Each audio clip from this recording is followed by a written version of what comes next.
Hello friends, स्वागत है आपका अपने चैनल यूजीसी नेट हिंदी साहित्य चैनल पर। नामकरण की सीरीज़ में कल हमने रामचंद्र शुक्ल को पढ़ लिया था। आज हम पढ़ेंगे राम कुमार वर्मा को, और इनका जो साहित्यिक ग्रंथ है उसका नाम है हिंदी साहित्य का आलोचनात्मक ग्रंथ, जिसका प्रकाशन वर्ष है 1938 ईस्वी। राम कुमार वर्मा का ग्रंथ है हिंदी साहित्य का आलोचनात्मक इतिहास, जिसका समय है 1938 ईस्वी। अब इसके जो महत्वपूर्ण तथ्य हैं उनको देखते हैं।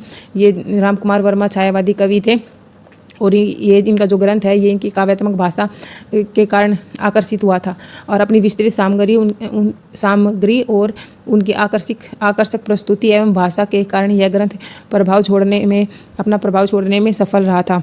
और इसका दूसरा पॉइंट है कि इसमें सिर्फ आदिकाल और भक्तिकाल में 1693 से लेकर 1693 तक की अवधि है को ही स्थान मिला है। आगे यह ग्रंथ का भाग मतलब इस ग्रंथ के आगे का जो भाग है वो नहीं लिख पाए थे।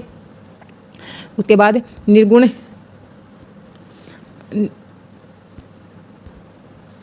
ज्ञानाश्री शाखा और संत काव्य, इन्होंने दो नाम दिए थे, निर्गुण ज्ञानाश्री शाखा और प्रेमाश्री ज्ञानाश्री शाखा।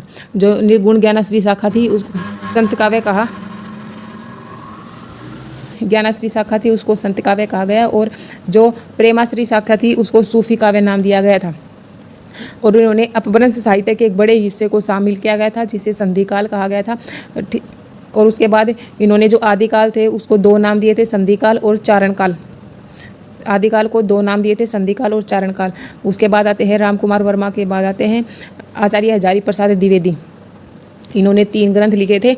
इनका पहला था हिंदी साहित्य की भूमिका, जिसका समय था 1940 ईस्वी। उसके बाद हिंदी साहित्य का उद्भव और विकास 1952 ईस्वी। हिंदी साहित्य का आदिकाल 1952 ईस्वी। आचार्य हजारी प्रसाद द्विवेदी के 3 ग्रंथ थे, हिंदी साहित्य की भूमिका 40, और उसके बाद 2 थे हिंदी साहित्य का उद्भव और विकास 52, हिंदी साहित्य का आदिकाल 1952। ठीक है।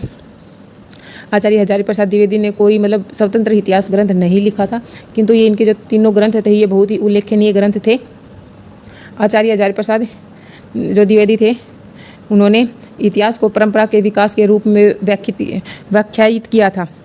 उसके बाद आते हैं इन्होंने विश्व भारती के गैर हिंदी भाषी साहित्य जिज्ञासुओं को हिंदी साहित्य से परिचित करवाने हेतु ये व्याख्यान दिए थे, और इन्हीं को संशोधित और परिवर्तित करके हिंदी साहित्य की भूमिका नामक ग्रंथ से इन्होंने तैयार किया था। आज के लिए इतना ही। अगर आपको वीडियो अच्छी लगे तो वीडियो को लाइक शेयर एंड सब्सक्राइब करें। Thank you for watching.